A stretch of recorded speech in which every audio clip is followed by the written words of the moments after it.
அண்ணன் போய் அன்னைக்கு போய் அக்கா முன்னாடி பாடுறாரு, உன் சமையலறையில் நான் உப்பா சர்க்கரையா அப்படிங்கிறாரு.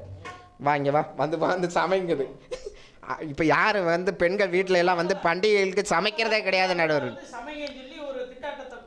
எங்கேயுமே வீட்டில் பெண்கள் வந்து சமைக்கிறதே கிடையாது நடுவரில். குக் பண்ணுறாங்களா எங்கேயாவது? புக் பண்ணுறாங்க, ஆன்லைனில் புக் பண்ணி தான் சாப்பிட்றாங்களே தவிர குக் பண்ணி யாரும் சாப்பிட்றதில்ல நடுவர் அவர்களே.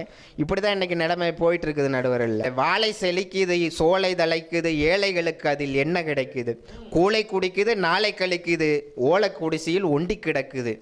இதுதான் எங்கள் கவிஞர் ரொம்ப அருமையாக ஏழைகளுடைய கண்ணீரை வந்து பாடலாக்கினான்.